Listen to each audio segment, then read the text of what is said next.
Good morning and welcome to the Entrepreneurial Journey. I'm Dave Westcott, CEO of TransBlue, and I've got with me special guest Jeff Heller. Jeff and I serve on the SIMA board together, Snow and Ice Management Association, and we met through SIMA. Good morning, Jeff. Morning, Dave. Appreciate you having me on. Yeah, I'm glad that you are. Now you're in Indianapolis, correct?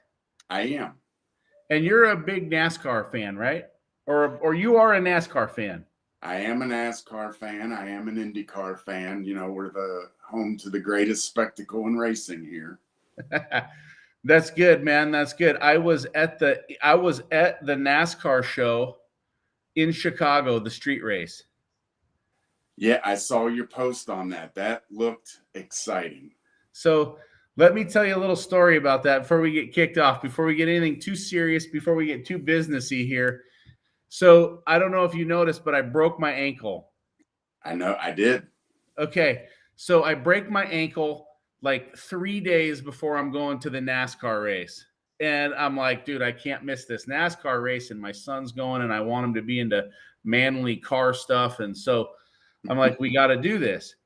And so there's this point where we're coming in to watch the race. And as we're doing that, I'm in this wheelchair, right? And so I'm a big guy. And so like I get into this wheelchair box and basically I take this wheelchair up and then I've got to go across over the racetrack and then down the other side. And I'm doing this in a wheelchair and I'm doing this in this makeshift elevator thing that they've got.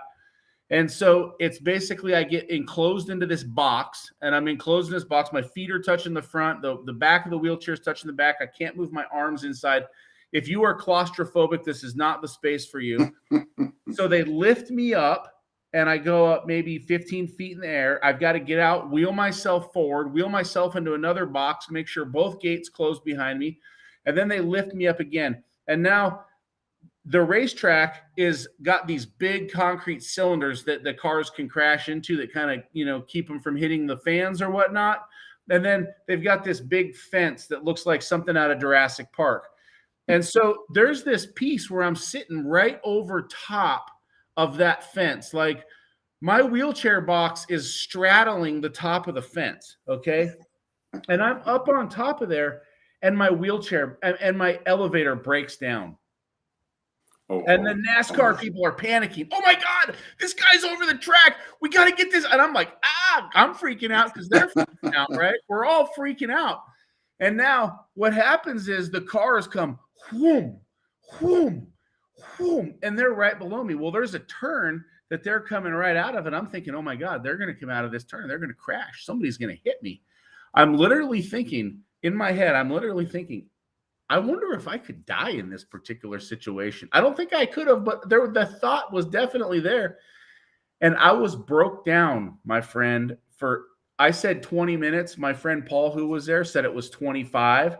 So I was broke down for like 25 minutes in this wheelchair lift elevator type thing right over the track. And so there's that video that I shoot in there and I'm looking pretty cool.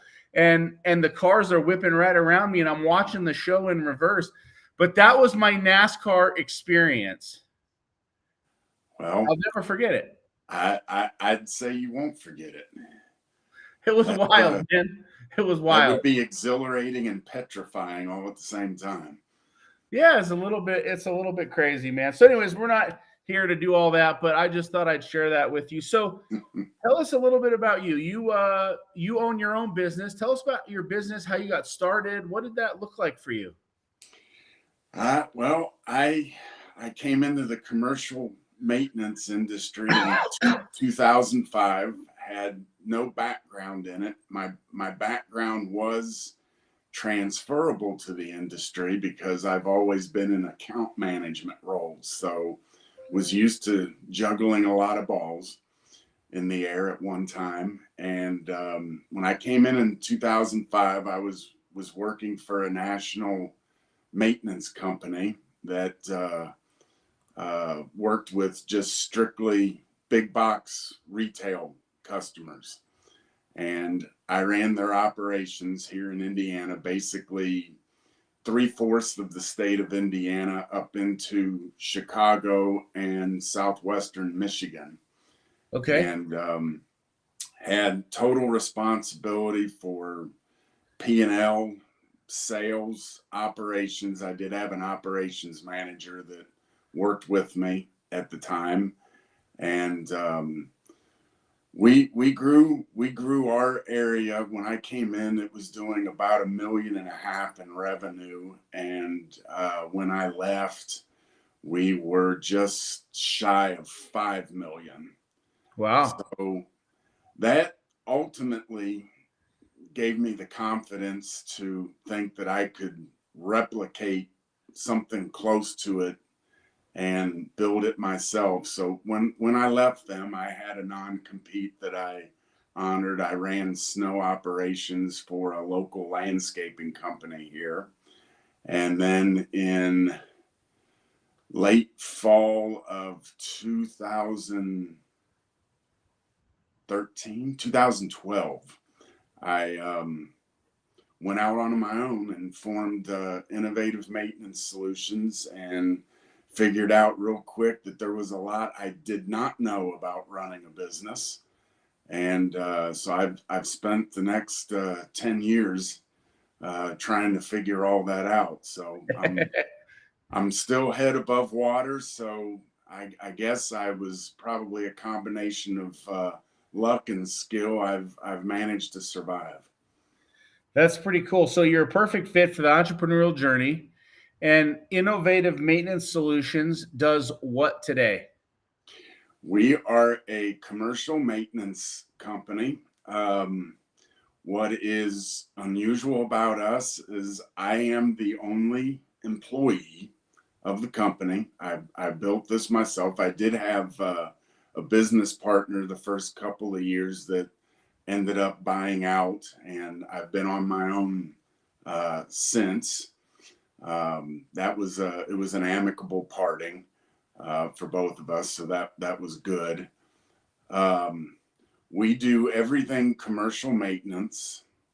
I do not. My background was always in big box retail. I made the decision when I started this company that I did not want to compete in that space, which made it a little more challenging for me because all of my contacts and connections in that area was big box retail. So started it, bootstrapped it with about $5,000. I told myself if I burn through this and don't make a go of it, I can always go back and work for somebody else. But the drive was there not to do that because I've been the victim of other people's poor decisions in their business, and I like to joke and say that I'm plenty capable of making my own poor decisions. So that's what we did, and I have a staff of 5 handymen that are 1099 employees through me that I employ throughout the state, but those are the closest things that I can call to employees. I subcontract everything from plumbing to electrical to handyman services to asphalt, concrete, anything maintenance related outside of construction. We do not do any type of construction work. We are strictly commercial, no residential. And I do have a financial vested interest in a local snow and landscape company here. So for marketing purposes throughout central Indiana, I do say that we self-perform snow and landscaping, but my area includes the state of Indiana. I do some work over in southwestern Ohio. Really had no desire to grow it any bigger than that. I think the national companies do have a role to play in maintenance, but I think there are a lot of times that role's overstepped and it's a detriment to the industry. So I've decided 10 years ago when I started that I would keep everything local. And if there was ever an issue on a job that I had to be personally involved with, I could get there within 2 or 3 hours. Wow, this is very impressive. And I didn't realize that you were a one man show. I didn't realize that you wore all the hats. So I this is wear them all. impressive. So you are the I, salesman, you are the project manager, you are the strategic sourcing partner, you are the compliance department, you are the HR department. You are running the whole show, man. yes, Congratulations. That's incredible. I appreciate that.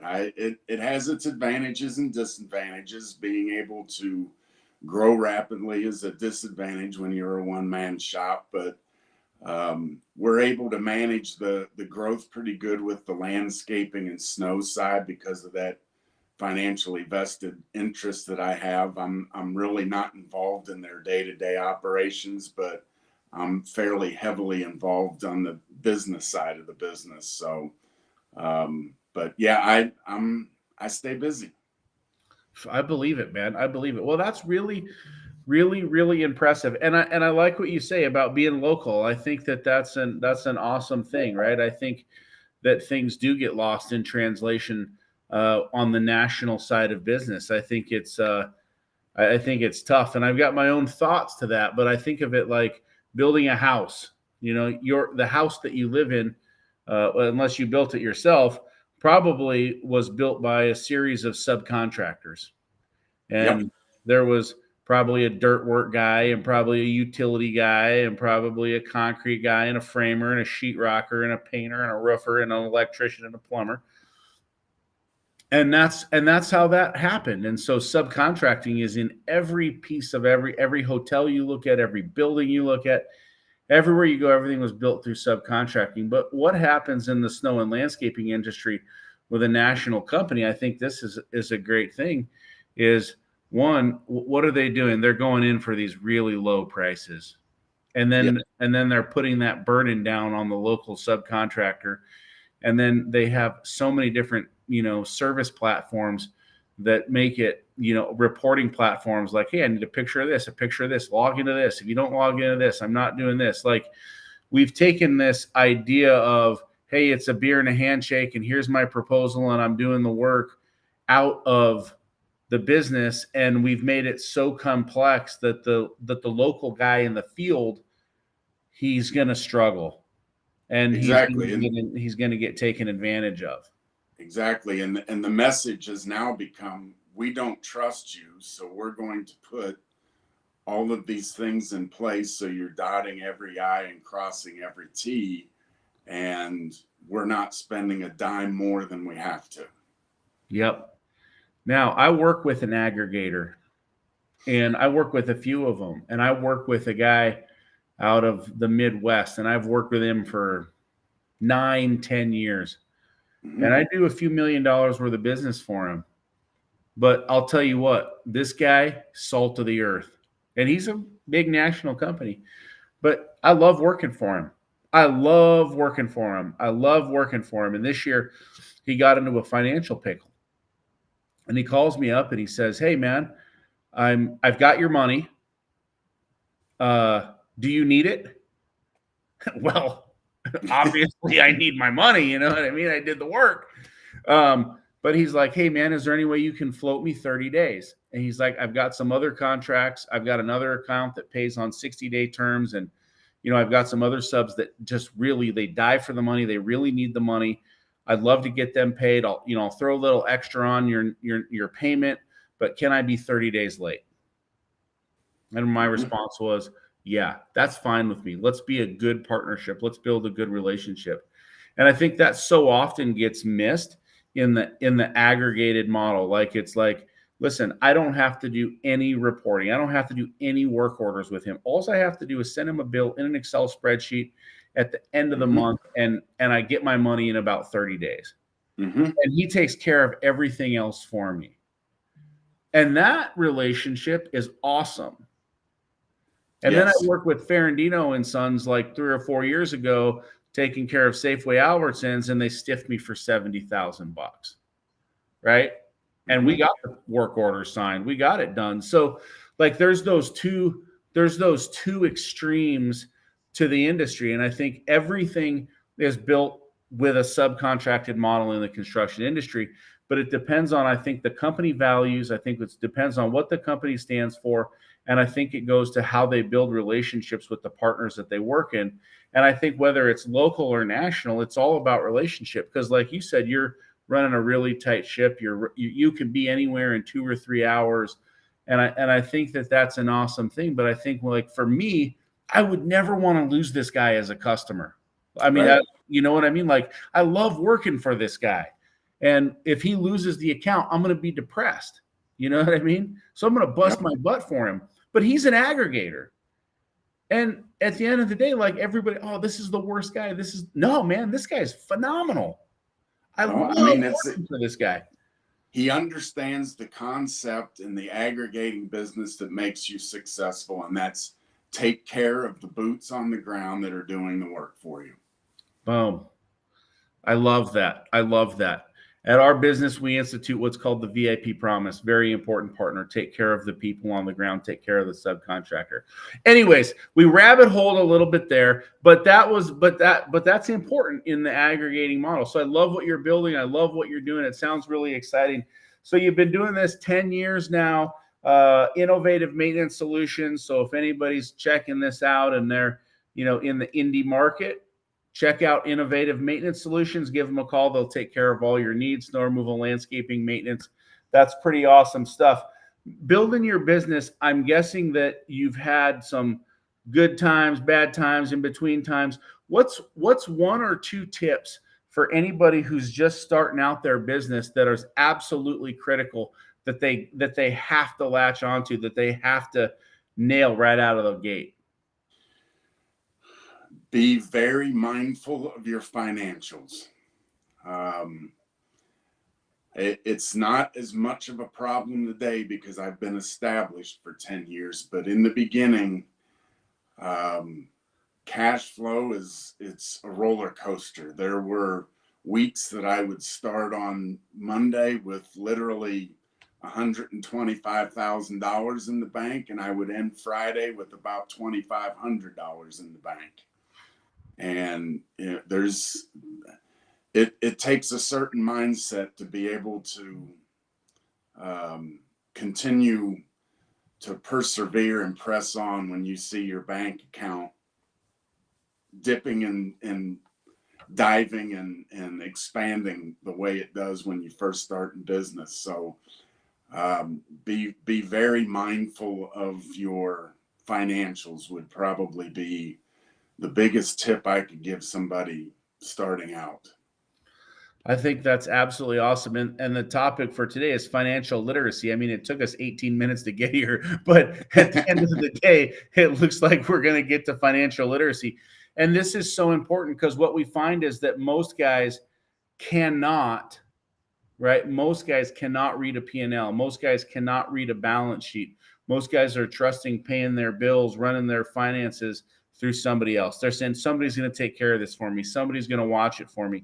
And that is such a huge piece to building a business. And I love that you're on this call today. I love that you're here to talk about financial literacy. One of the things that I know about you is that you are a profit first consultant. So, and that's for the green industry, landscaping, and the snow industry.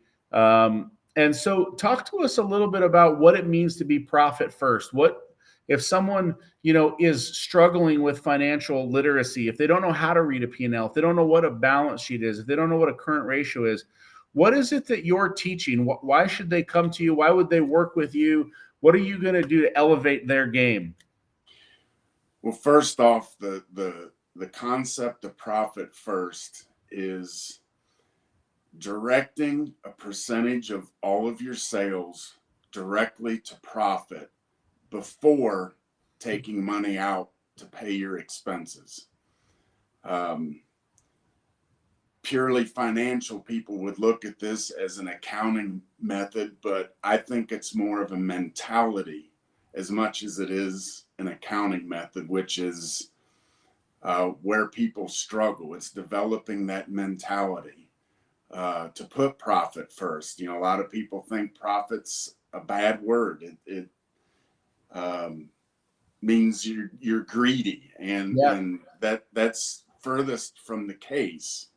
And there's people that make assumptions about profit, business owners thinking, well, the pay that I take out of running my business, that's the profit. No, that's your pay for the sweat equity and the hours that you put into your business. And people will look at their P&L, they'll see a positive number on the bottom line and say, well, this isn't what I have in my checking account. What's the deal? Right. So it's developing this mentality to put profit first. The equation is no longer revenue minus expenses equals profit. It's revenue minus profit equals expenses. And the concept is simple. It was this all was born out of a book written by Mike Michalowicz called Profit First. Can be applied to any industry, not just landscaping and snow. But it's a waterfall system where you're taking money coming in from your sales and completed projects and dispersing it to different income accounts, much like maybe when our parents would put money away in a Christmas club to save for Christmas presents. Sure. And the mistake people make is that they can read the book and say, oh, I've got this figured out. This is simple. I just take money and put it in this account and this account. And there's 5 accounts. There's income, there's owner's compensation, there's operating expenses, there's profit and taxes. But the challenge comes in is, well, where do I start? What percentages do I allocate? And if you aren't guided along this path, you end up robbing Peter to pay Paul, taking money out of one account and putting it into another account because you didn't have the percentages correct. So that's where we come in. And I've teamed up with a company called The Green Executive, Adam and Sarah Linneman. They're out of St. Louis, Missouri. And I started with them about 4 months ago. I've known Adam for a couple of years, didn't know each other well, was on a couple of podcasts that he hosted. And we started talking back in the spring, and the Green Executive has been in business for about 5 years. They do software implementations for the landscaping industry, and they do bookkeeping services, and they do this profit first consulting. And Adam and Sarah have their own landscaping company in the St. Louis area, have had it for 30 years. So he understands, he gets it. He's a boots on the ground kind of guy, and he knows how the industry operates. And we spoke. It took maybe about a month to put something together, but I joined them because he was having a lot of his client base coming, asking questions about snow.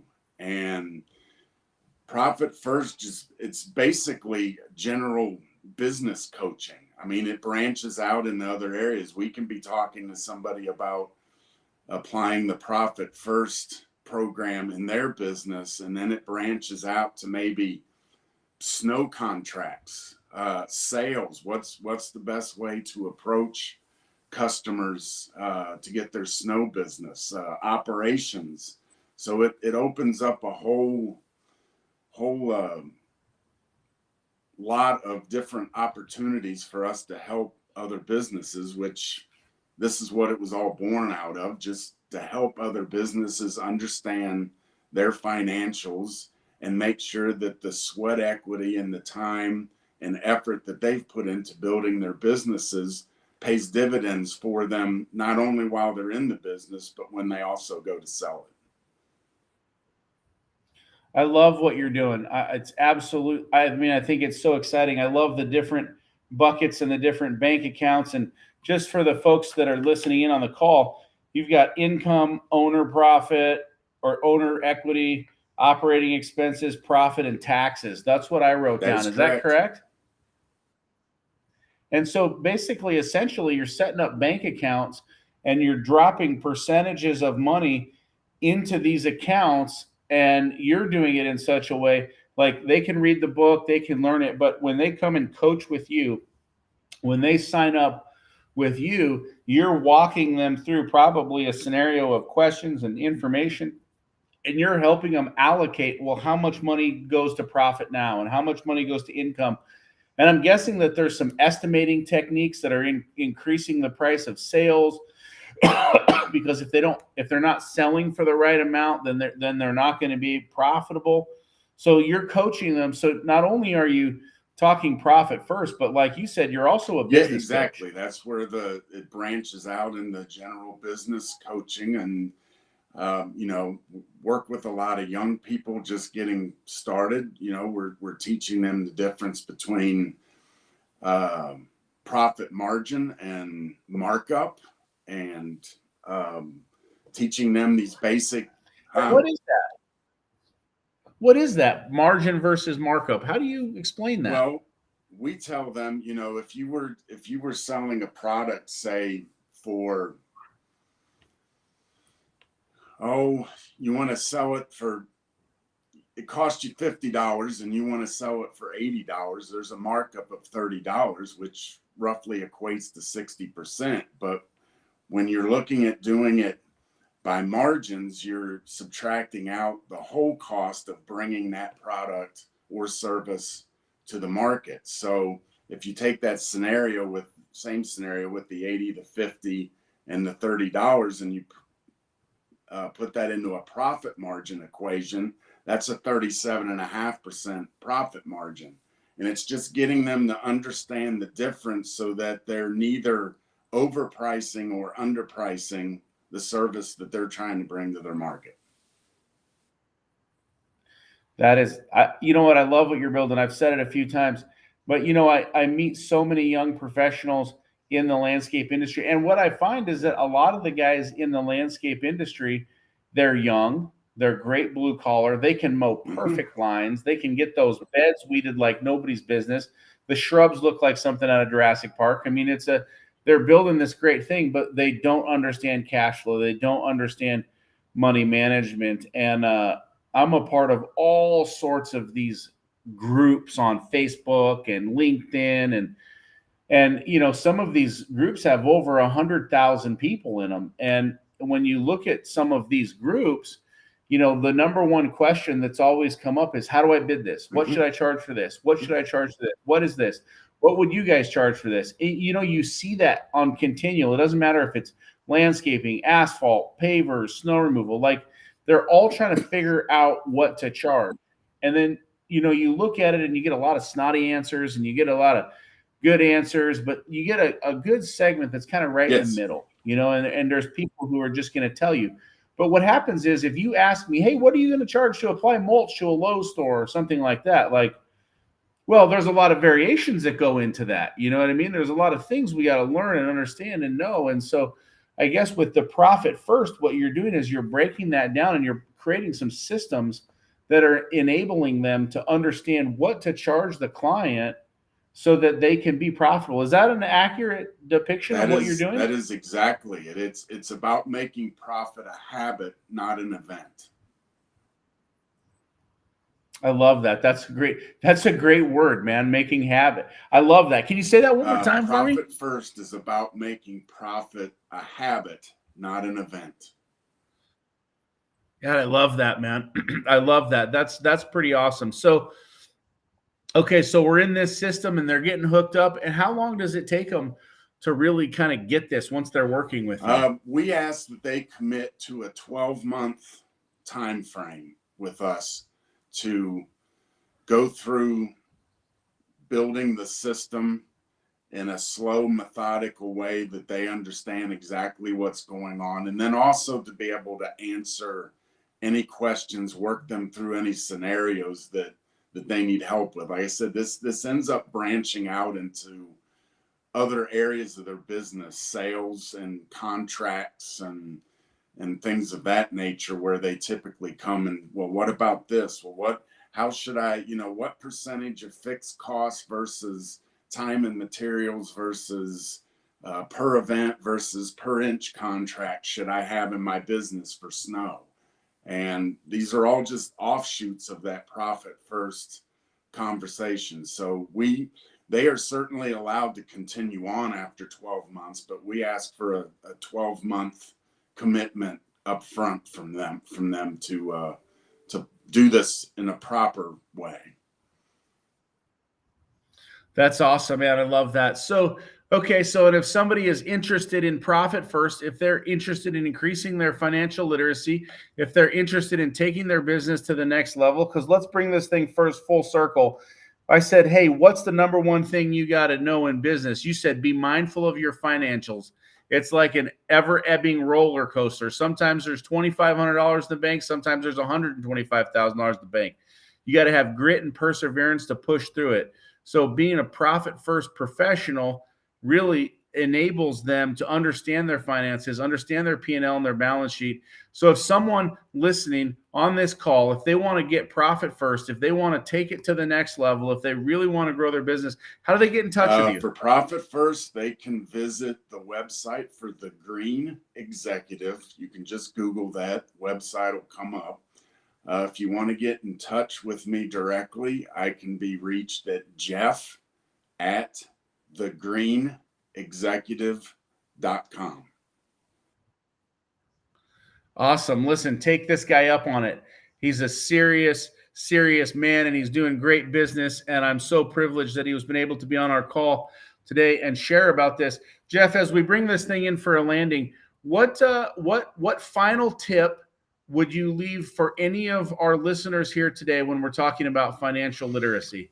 Besides understanding your numbers, I would make profit a habit, not an event, and I would enjoy that profit on at least a quarterly basis. You build up that account, and I don't care whether it's just going out for ice cream with the family or maybe a nice dinner or taking a trip to Hawaii. Enjoy it. You worked hard for it. Continue to work hard for it. And I think the profit first system is a great motivator to stoke that drive and stoke that fire to continue to grow your business. Man, I love what you said. You've got to enjoy the fruits of your labor, because life is hard, right? It is. Every Business is hard. day. Every single day, business is hard. I have a brother who has an arachnid brain tumor. It's terminal. Every single day, I look at my younger brother, little baby brother, and think, man, is he going to make it? And last night I'm talking to my dad. My dad's 90 years old at 9:30 at night. And my dad's like, oh man, we were on the phone with your brother for an hour and the ambulances were there and he's just having a hard time. And I'm like, okay, let's pray for him. Let's get this thing moving forward, man. And you take that burden with you. And these burdens and these things that we carry in our personal lives, they affect our business, but business isn't easy either, because we've got, customers that complain. We've got employees. You don't have any employees, so you're plus there. But at the end of the day, we've got to deal with all of these things that happen to us. And so I absolutely love what you've said. Ralph's going to kill me because we're 5 minutes over time. But at the end of the day, I love what you've said, because it doesn't matter if it's going out for ice cream. It doesn't matter if it's going and watching a NASCAR race. It doesn't matter if it's going to Hawaii. You've got to enjoy those moments. You've got to celebrate the wins and the victories. You've got to put those things in place. And so what we've learned today is make profit a habit. Absolutely. So get that moving. And get in touch with Jeff. This guy is the man. I've been working with him for quite a while, and he's absolutely world class. And if we're looking at it, it's these really breaking it down, our business into income, owner's money, profit, taxes, operating expenses. That's kind of the fundamental bank account settings. But have somebody set in place and be mindful of your finances. Watch your finances. Don't leave the hen house open for the wolf to get in there, right? Make sure it's managed. So absolutely. This is a great call. I'm so glad that you were with us today. This is the Entrepreneurial Journey with Dave Westcott, my special guest, Jeff Heller. Andy gives us a thumbs up and says, great live event. Thank you, Andy, for joining in on the call today. And we appreciate everybody this morning. We appreciate your time and your effort. And Jeff, hey, man, have a blessed season this year. And thank you for joining the call. You do the same, and we'll see you in a couple of weeks. We'll see you in a couple of weeks. And that's a great reminder. We'll see you in a couple of weeks at Ponte Verde, right down in Florida for the SIMA leadership event. If you haven't signed up, check it out on the SIMA website. I'm Dave Westcott. I'll be back next week. Listen, and check this out. Next week, same time, if you like this, if it was a good event, give it a like, give it a share it on your network, share it on the message, and give us a follow on LinkedIn or Facebook. I'm available on LinkedIn, David Westcott. I'm available on Facebook, David Westcott, and Jeff is also Jeff Heller on LinkedIn. He hangs out there too, so give him a like and a follow. Thank you so much, and have a great week.